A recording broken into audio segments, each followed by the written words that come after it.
Hello ఒక blue film ఉంది, మీ news ఛానల్లో వేస్తారా? ఏమండి, ఎవరో ఎక్కడో ఏదో చేసుకుంది, బాత్రూంలో స్నానాలు చేస్తున్న వీడియోలు దొరుకుతాయి. వాటి వల్ల దేశానికి వచ్చే నష్టమేమీ లేదు.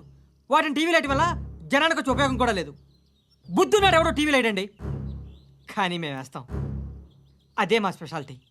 ఇంతకీ ఎవరిది మేడం? ఏసీపీ కూతుర్ది. Fantastic madam. సెలబ్రిటీ అయితే మరీ మంచిది.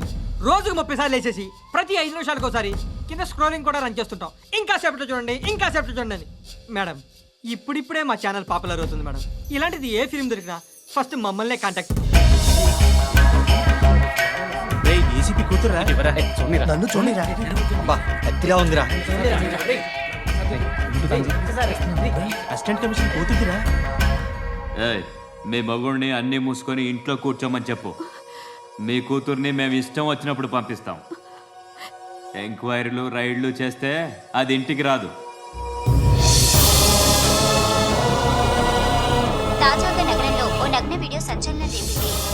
అందులో ఉన్నది ప్రముఖ రాజకీయవేత్త కుమారుడు, ఒక పోలీస్ అధికారి కూతురు అని అందరూ భావిస్తున్నారు. ఏంట్రా టీవీలో మధ్యలో నా కొడుకుని బదనాం చేశారు? ఏమైంది ఇప్పుడు? హీరో అవుతాడు నీ కొడుకు. అలీబాయ్ దొరికితే నీ కొడుకు కాదు, నువ్వు నీ పార్టీ మొత్తం బయటకు వస్తుంది. ఒక్క ఫోన్ చేసి ఆపలేకపోయా, నీకంటే నీ కొడుకే బెటర్.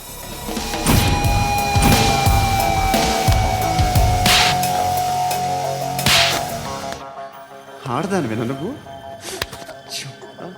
అమ్మాయి వీడియో రిలీజ్ చేస్తావా? ఏంద్రా ఏంది? ఆడపిల్లని అడ్డం పెట్టుకోవడానికి సిగ్గులేదురా? టీవీల్లో వీడియోల్లో వాళ్ళ ఫ్యామిలీకి తెలుస్తుందిరా బాధ ఏంటో. నీ అక్కదో చెల్లిదో వీడియో తీసి టెలికాస్ట్ చేస్తే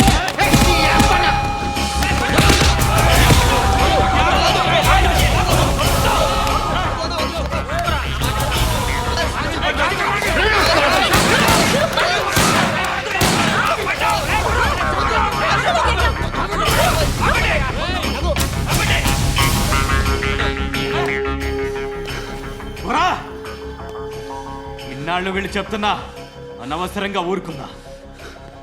చాలా మళ్ళీ నాకు కనిపించొద్దు, కాల్చి పారేస్తాను.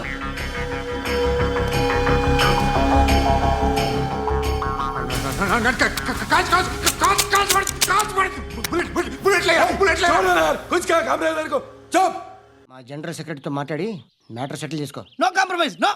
It's okay man, take it easy. నాకు సెటిల్మెంట్ ఫెసిలిటీస్ కూడా కలగజేస్తున్నారా? అవును నాన్న, ఈ ఫెస్టివల్ 12 సెంటర్స్ బెగ్గర్స్ మాత్రమే పాల్గొన్నారు.